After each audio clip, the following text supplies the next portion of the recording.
Hey, Carl, that was awesome to hear about Askold. I wish I would have been able to play with you guys more often, and hopefully I'll be able to get back into that group. That it's just that time frame is pretty tricky for me, but I really enjoyed hearing about your character, and Joe just builds such an awesome world, dude. Also, speaking of awesome, Dropkick Murphys and Flogging Mollies totally rule. I love those. Both of those bands are super fun, high energy, and just a good time. Speaking of a good time, have an amazing time in Boston, dude. That sounds like a blast. And yeah, we'll talk soon. Peace out.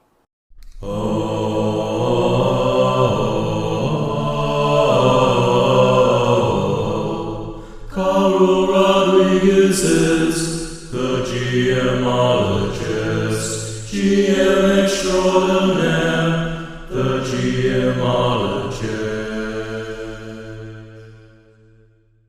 Hello and welcome to the Geomologist Presents. That was Joe Richter at the top of the show from the Hindsightless Podcast and now YouTube channel. And he also is, I guess he's establishing his empire. Joe, I think you need a blog, maybe a blog on your readings of Stephen Erickson's Malzone cycle. That would be kind of cool. I would suggest you throw in some of the Ian Esselmont stuff, Knight of Knives and Return of the Crimson Guard, among others. I'm reading through Return of the Crimson Guard. I really like Knight of Knives. Somehow I have 2 copies of Return of the Crimson Guard, one in hardback and one in paperback. And I really need to get back to the Malzone. I really liked the first book, of course, Gardens of the Moon, and really loved Dead House Gates. You can hear about Joe's treatise on some of the Book of Malzone stuff he's been reading in his latest podcast. So, cool stuff. Oh, and yeah, Asgold the Lame. I really enjoyed playing that character. Like I mentioned before, it is definitely atypical of what I tend to play. So kudos to Joe Salvador of Raven God Games for encouraging me and inspiring me to run this character, which is kind of cool. And I guess today we are talking about inspiration. The first prompt for RPG a Day 2022 for this week is on Style Sunday, right? The 28th. I'm a day behind, but tag friends with your favorite RPG cover art. And you know, my favorite RPG cover art is the Keith Parkinson cover of the Forgotten Realms box set. And I believe that is so because it sparked my grand delve into, I'd played some AD&D 1E, and I think we've been playing, in high school, we played a lot of the Oriental Adventures stuff, and both me playing and running, and then when this box set came out, summer of my junior year, July of 1987, I mean, it really sparked so much gameplay, and this Keith Parkinson cover kind of highlights it. So Keith Parkinson, this cover was ironically, I don't know if it's ironic, but it was actually maybe a sign of the TSR at the time. They really reused a lot of art that they had purchased, and this art was actually used also in the Spawn of Dragonspear adventure, Gamebook number 17. It's not just a campaign box cover art, but also it's a cover art for the DM's guide in the box set as well.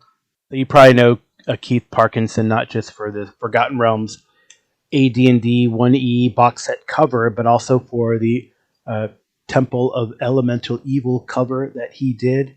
He did this famous Flying Citadel cover for Dragonlance as well. The Charge of Lord Soth is among his credits. I saw a really cool one. I don't know the exact title. I think it's called Arcane Summons, but it looks like a Wolfen, like a Palladium Fantasy Wolfen summoning things out of a bog. So he's done some cool stuff for Palladium Fantasy and for Rifts.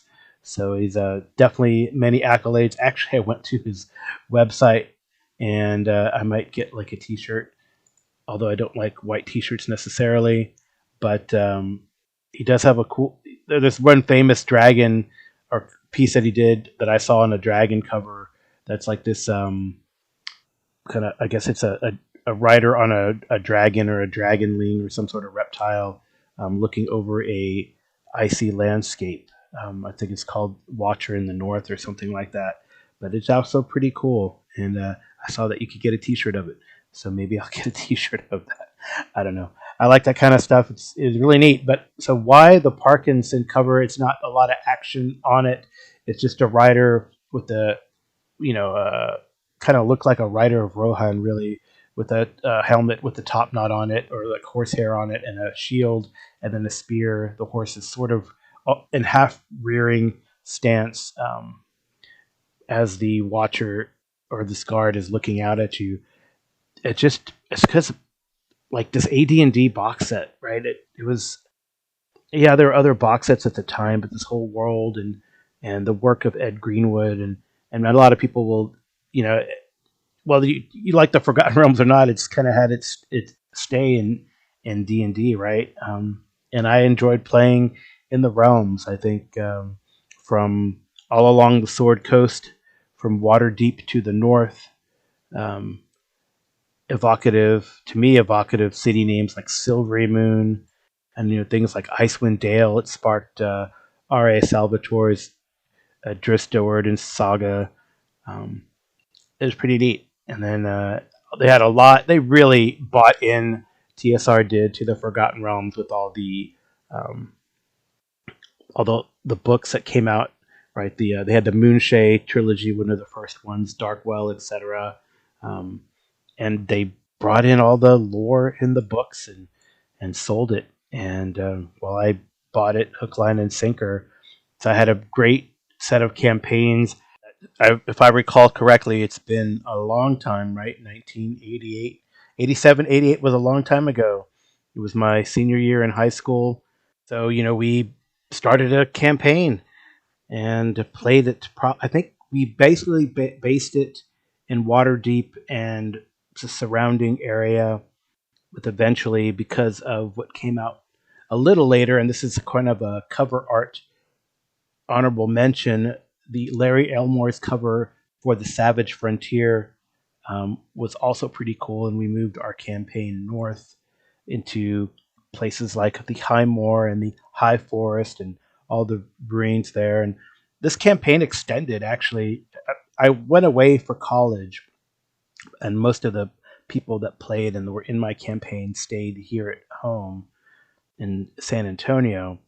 But we would keep it going, play during the breaks when I would come back, and play during the summer. Although some of my summers were, because I was in ROTC, some of my summers were, of course, blocked for training during the summer, because that's kind of what we did. So, yeah, but I remember, when my friends were in other universities. I remember one time, I guess I'd come back. I feel like either it was I took a year off at some point in college.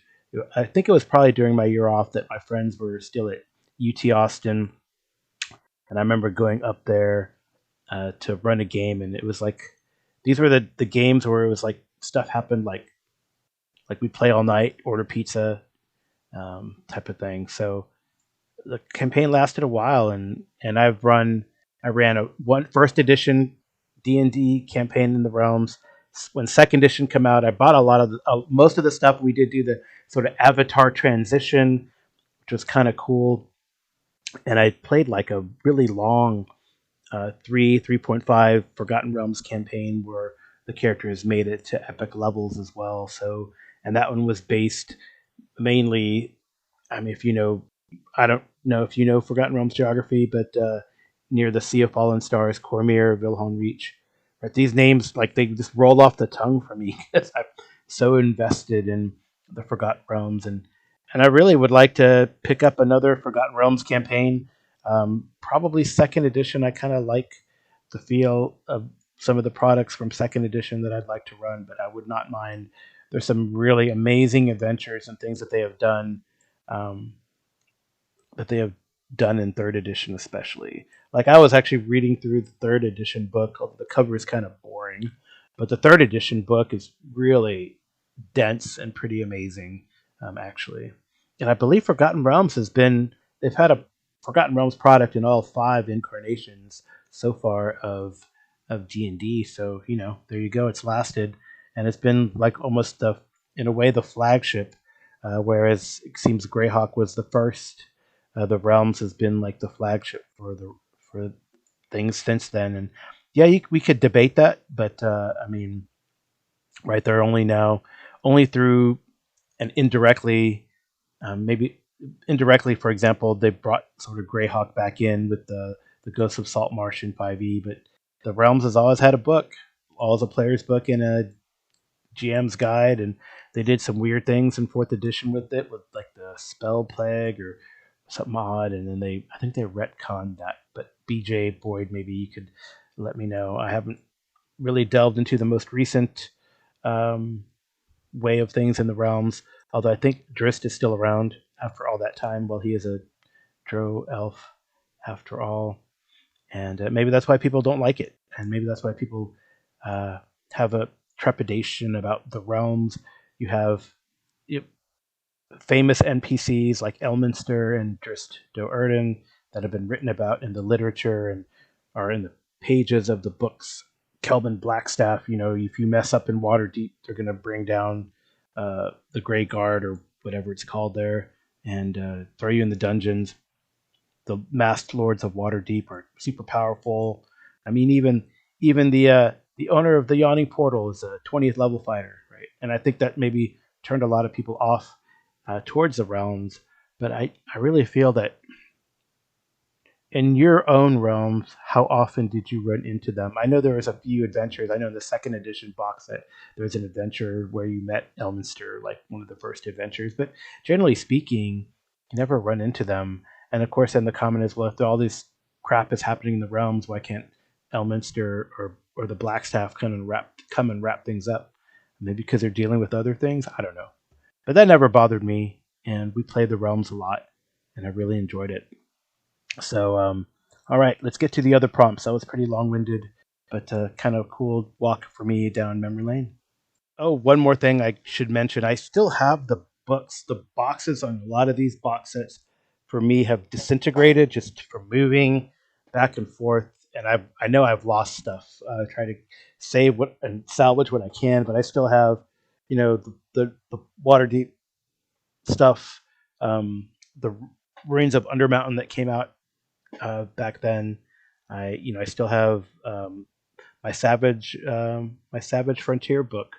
I still have the books from the original box set, but again, I've lost a lot of stuff.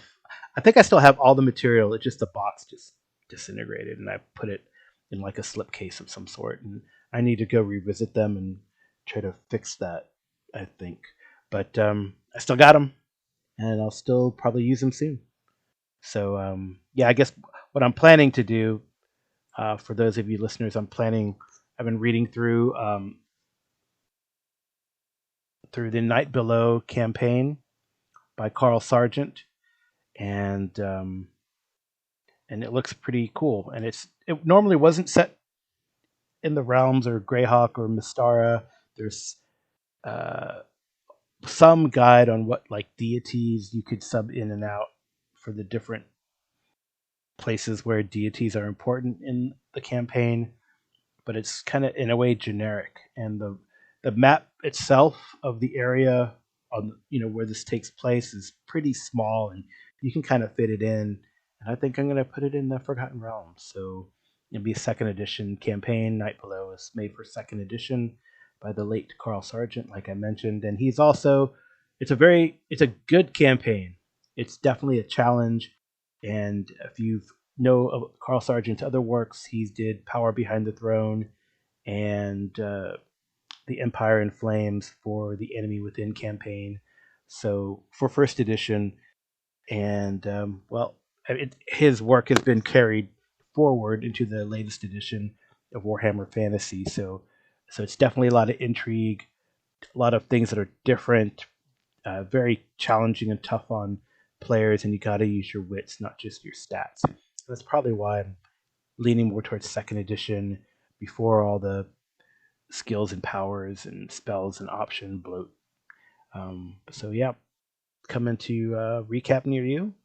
All right, let's get on to the other prompts.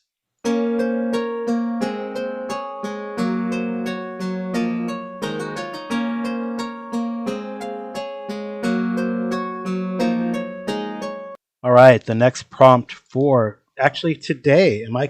No, that was yesterday. Who would you like to see take part in RPG a day? There's been some talk on some recent podcasts about DCC. I would love for Goodman Games somehow to take part in RPG a day. There's a lot of really cool creatives, authors, artists that I've met um, from Goodman Games, and it'd be really cool if they were able to take part. I don't know, Anthony, if uh, I know some people. I'm sure you know some people too. So maybe we could reach out to them and have them participate somehow, um, and and join up or sponsor, or I don't know, have like a special RPG a day book. I know Goodman Games Day I think is in July, so I don't know, and then Free RPG Day is in June, so maybe that's a little hard, but they got a lot of brain power there, so perhaps that would be kind of neat. Um, so, wow. So next year is the 30th anniversary of RPG a Day. What should they do? Wow, what should we do? I don't know. What would you want to do? I tried it it didn't quite work for me this week, although I did run and play a lot of games, but um, trying to play a game a day, maybe doing something like Jules of NZ podcast does and run like a game by post, a daily game by post. How crazy would that be? How hard would that be? I don't know. Maybe something would kind of be cool. Would be some sort of right. So a compilation of what goes on for RPG a day. I don't know how hard it would be to get a Patreon together and sponsor something like that. But then, something hard, some hard copy something would be kind of neat to see for the 10th anniversary. Man, even if it's just a commemorative mug or T-shirt, that would be kind of neat. But a hard copy of, if you participate or if you want to support, that would be kind of neat to do. Uh, yeah. So I guess the next prompt, which is for tomorrow, is when did you first start participating or take part in RPG Day? And I believe last year I actively took part.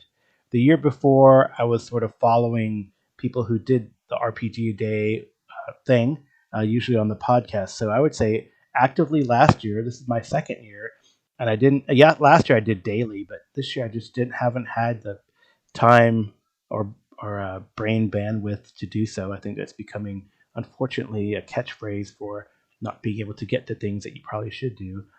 We don't have the bandwidth for X, but I did not, and it kind of went to a weekly sort of. At least I got them out right, which is kind of cool. So I really definitely want to plan to participate. Maybe do I think what Jason Connerly of Nerds RPG Variety Cast did is kind of record them in advance and then put them out, which is probably a good thing to do when you have the time to do that. So yeah, I started participating last year as far as being creative and putting things out before I supported. All right, so the last thing, anecdote alternative. Roll 1d8 plus 1, tag that many friends, and tell a gaming story about them. I might have to pause. I'll be right back. So what I'm going to talk about is the Broken Lands. It's definitely more than 8 of my friends. It's sort of one of my first campaigns that I ran on the Roll20. I'm looking at it now, and it's pretty cool how many different players there were. There's 1, 2, 3, 4, 5, 6, 7, 8, 9, 10, 11, 12, 13, 14. Yeah, 14 players. 15 actually. 15 players. 16. I can think. another one. So 16 different players and 2 different groups that helped with the Broken Lands. We started it. So Broken Lands is a campaign I ran where the players play humanoids, orcs, goblins, kobolds, etc., inspired by Gazetteer 10, a product set in Mystara for BECME, written by Bruce Hurd, and we had a lot of fun with it. The players started in this one adventure. Actually, there's 2 groups that started, but they went in different directions. It was kind of interesting. One group went south, one group went north. I had different incarnations. I initially intended on making it like a drop in, drop out, and then we had regular players. And there's the 2 groups. One group went north and kind of plied around. They went into human lands, and there was some tragedy along the way. Picked up new players, new characters, and made their way eventually into the great city of Akros, which is this massive goblin city ruled by a goblin queen, a sorceress of much note and great prowess and power. And these guys eventually called themselves Tanithil's Terrors. And there were people like in the group. There was, like I mentioned, the Grill Wizard before, Gabriel Grill Wizard, but also Darren Green, Arfed, Jason Connerly was in this group. Colin Green was also in this group, Spike Pit. And we even had an appearance by Shandy Andy one time and TJ Drennan one time. So originally there was one player who played a troll, and the troll got stoned by a basilisk. Yeah, it was crazy. We had some crazy times, and that was Akros, the Akros Tanithil's Terrors, and it evolved, and it was going really well, and people got busy and things fell apart, but it was going really well, and it was based eventually here in the Goblin City Akros, and it was kind of, in my mind, inspired by Gangs of New York, Gangs of San Francisco, where you have different factions who do different things, and Tanithil's Terrors were one of these factions, and they helped build and cultivate relationships among the different groups, including like the Fishermen's Guild of Kobolds and Troglodytes, or were they lizard folk? I don't know. Against other, kind of ruffian type groups in the lower city, and eventually they got the note of the Queen. They took out one power group and have now invested in a keep, and that's kind of where we stopped. They got a mission from the Queen to go investigate some dwarven activity in their territory, and they discovered that these dwarves are trying to repopulate a bridge, an old dwarven bridge over a gorge, and they were sent there to investigate, deal with it, and yeah, that was pretty cool. That's that side of the story. That's Tanithil's Terrors. But the other side was the Young Spears group and Arctor Camp, and they started. I look at the map here. They started in a town called Fluspa, which is developed and mentioned in a dungeon, in one of the dungeon magazines, the ones that had all the different adventures. The adventure is called Rank Amateurs. It's located in dungeon number 22, and it has a great Jeff Holloway cover showing the characters about to leave, and some characters in the front kind of making fun, and it's pretty neat. It's a D&D humanoids levels 1 to 3. You and your fellow humanoids are going to be diplomats. Can you say disaster? So it's pretty interesting. So one group took the hook and went on the mission. Another group, they said, no, we're not going to do this. And eventually what happened is that there was a big kind of rebellion against the rulers of Fluspa. I think they were ogres, if I recall correctly. Maybe it was an ogre. I'm not sure. I can actually look. Give me a sec. Yes, it was an ogre, and it was like Fluspa was like a cesspit. I mean, it was not a. It was a very poor town. The ogre did not rule it well. We had a story developed between myself and one of the players that his sort of uncle was there being exiled from the Bugbear lands, and they eventually had a rebellion, and the Bugbears took over. The main player's uncle, but then the other player said we're going to strike out on our own, and what I thought was cool. It was very much a exploration. We got these great maps created by Robin, and they're 1 mile per hex maps, and they're really fascinating, very cool, pretty fun to use. And they eventually established a base called Arctor Camp and made alliances with tribes in the neighborhood. They made tribes with a group of orcs at another tour called Komenko, and another forested village called Okahama. And they found some conspiracies of Darrow trying to influence another group of orcs. They brought that to the over chieftain, the great Hool in the Red Orc land, and dealt with it. There are also other adventures where they explored several old ruins in the area, both underground and above ground. It was actually really cool, just the exploration. And I think where we stopped is they were what had happened is one of the players felt that that Rugtu, the Chief Slayer, had become pretty powerful. Let me see. I can look at his stats. Rugtu is the ruler of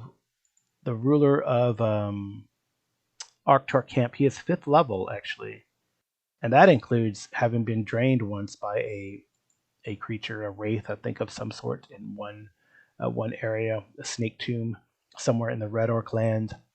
And it was really generated by exploration and random generation. They even ran afoul one time, had to hide from in this cactus forest, hide from a green dragon as it flew overhead.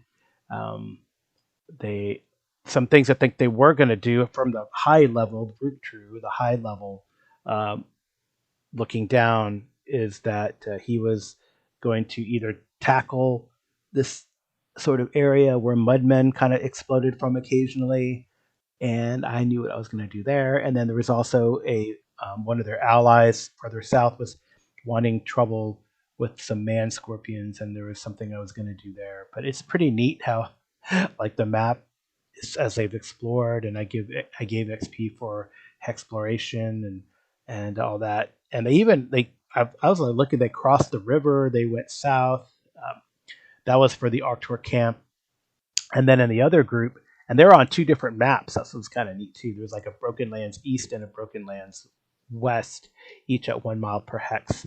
And the other guys went north. There's some overlap, but the other guys went north from Fluspa, and they went to all the way up into the human lands across the border into I think it's Galantry. But they went to the town of Trintan and actually presented a document which was sort of a trap for them, but they escaped, which was really cool. They something crazy happened. They escaped town and were being pursued, and they managed to get away. They ran into. I guess the idea was that whatever machinations Fluspa had was to try to have the humans invade, but then they would run into and cause problems for some of the political groups further north, the Bugbear tribes and the Orc tribes. So I don't know what the ogre had in mind. Maybe he was being influenced by someone else. Maybe the players never found that out. Anyway, there's so much cool stuff around The players went, yeah, they went all over. They went, yeah, it's really cool what they did, honestly. Um, yeah, I wonder if I have more maps for this. But eventually they, that was a group from the north, and then eventually they did get to, and I had a lot of hooks along the way, but the players could have chosen to go in different directions. I had some pre-planned adventures if they chose to go through there, but they did not. They decided to go their own way, and now that's the Tanathil's Terrors, or at the Steel Bridge, working for the Queen, the Goblin Queen of Akros, and um, Arctur Camp has been established. So what one of the players did, they made like a second group that took care of things that the other players kind of didn't do earlier because they were involved in less of the big picture of the Broken Land, having besieged Stonebone and destroyed the Darrow influence, and then found a way to the Underdark, but they decided not to go in. Although I think one of the players, actually Larry Hamilton's player, was going to establish his stronghold in the ruins of Stonebone, especially the underneath, which was an old dwarven hold. So he was going to invest that. I think that was Mazak the Rotten. I love how they gave themselves like little titles, like Brogomel the Fierce, Rugtru Chief Slayer. And it was originally Rugtru the Clumsy. Nurzog, a leg breaker, which is kind of neat. And then you have Nurbag the Handsome, Wogar. So Fren, Stonegazer, and interesting stuff. Anyway, pretty cool. That's my story. It's gone long, and I'll probably cut some stuff out. But yeah, thanks for listening to RPG a Day, a week. RPG a Day. This is my week 5. I hope you have a great rest of the week, and we'll get back to our regular programming, which will probably be recaps and unboxings. I've been having them stack up for you all. So the intro and outro music is by TJ Drennan. Today's cover art is the Forgotten Realms cover by Keith Parkinson from the first edition box set. And I hope you have a great day and a great week. Happy gaming, and I'll talk to you soon.